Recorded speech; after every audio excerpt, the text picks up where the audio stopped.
Levine, and this is the Burrow Report.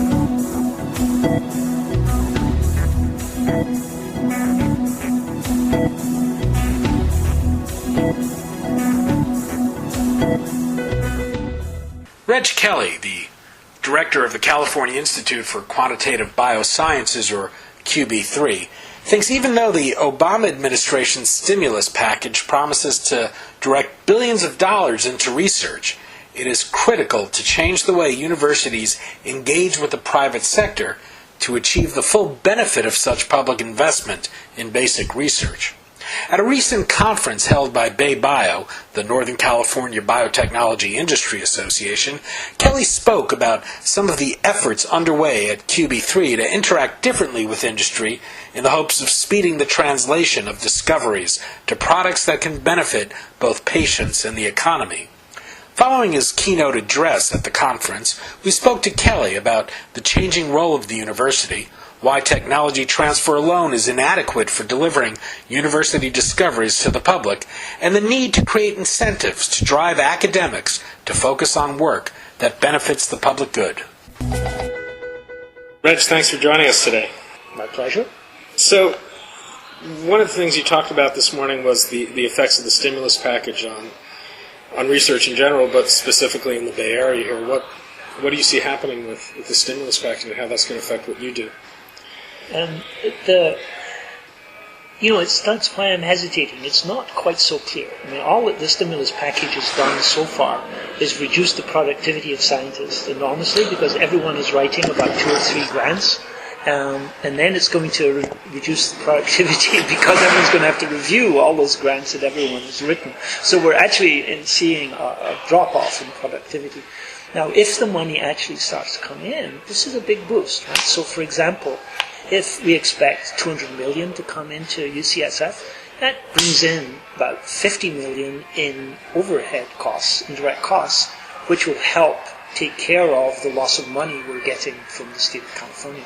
So so whether this increase will allow us just to maintain our status quo in the face of the drop-off in California budgets, or whether we're able to start new initiatives, will really just depend on how much comes in. And you also talked about the need to kind of rethink public-private partnerships, that the old model, which was built largely around technology transfer, is inadequate for what needs to be done.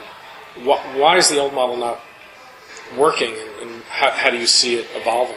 Yeah, so particularly only as private, in the case where the public are the universities, right? I'm not addressing other public agencies.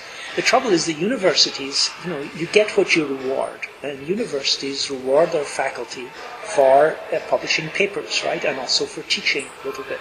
There's no reward system built into the university system to try and actually motivate faculty to do things for the public good. Right?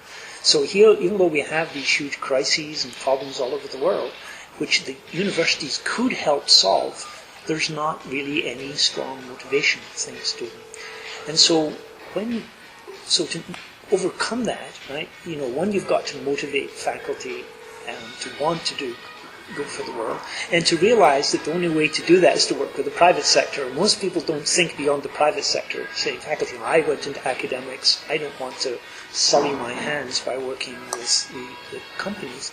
But that's not the point. The point is to try and do public good, help society, and then you have to partner with the companies. So we've got to get the faculty thinking that they're in this for the public good as well as for producing papers in the workforce. You mentioned the challenges with the state of California's budget. And you're working with an operating budget from the state of about $5 million. Yeah. What have you done to leverage that? We've used that money to raise money from philanthropy. We've raised it to get company money. We've sort of used it, like, for example, that EBI thing, the Energy Bioscience Institute, the $500 million from British Petroleum, biggest thing in University of California history, was done because our staff was able to bring together and network various groups of people and assemble a competitive grant which beat out, MIT and Cambridge and Imperial College. So that's, so using that money to help network people together pays off big time for the university and for the state. Well, you just made reference to the agreement with BP. You also have a number of relationships with other leading companies, Pfizer, Genentech, yes. Amgen. What have you learned from working with these companies?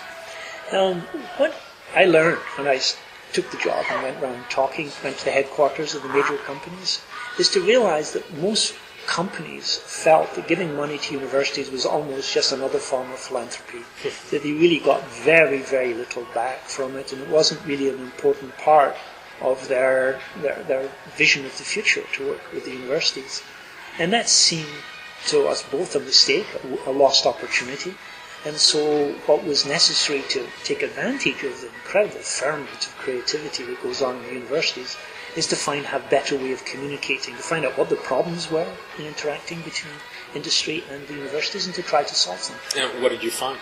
Well, one of them, right away, was that what would often happen is if something was funded in a university and it actually succeeded. If it was funded in a university, often the faculty wouldn't actually do the work. They wouldn't do it when they said they would do it, and the company was waiting on that result because they were on a time scale. So either they didn't get it or it came too late for them. So we had to get faculty members to work on a timeline here. So that was, our milestones and timelines. We had to bring project management into the university in order to try and do that. On the other part of it, often, even when somebody did succeed and got an idea out on time, on budget, it often was not accepted by the company because the company just said, why do everyone has their own research projects and this sort of science gets brought into them done by an outsider. There was not much enthusiasm to pick it up, right? So that's the other thing that we tried from the very beginning to sort of get the connection between the scientists in the company and the scientists at the university, so they're already working together. So if something is discovered, it can be transferred over very, very easily. But actually also goes the other way, because often the people in the companies have access to resources and ideas and knowledge which the academics don't have, so they can actually feed it into the... And the other side of the coin is QB3 particularly has been very aggressive in fostering new company formation. So what have you learned in kind of creating a fertile environment for that? What we've actually been surprising is that many faculty members who have sort of died in the world of academics will be interested in seeing their science lead to something practical if you make it easy for them, right? And so many of them shouldn't be doing companies. They're brilliant scientists, brilliant academics. They don't have entrepreneurial skills. In fact, it's quite rare to find someone who's both a good scientist and a good entrepreneur. So they shouldn't do that. So what we do is try and take those scientists and make it easy for them by bringing along the entrepreneur who will work with them, right? And we try and take away the barriers, like where are you going to do this work, right? How do you find money to do this work? So if you make it easy for the faculty members to start companies, actually it seems to be they're quite willing to do that. It's a very pleasant discovery. Reg Kelly, Director of QB3, thanks so much for joining us. My pleasure. Thanks for listening.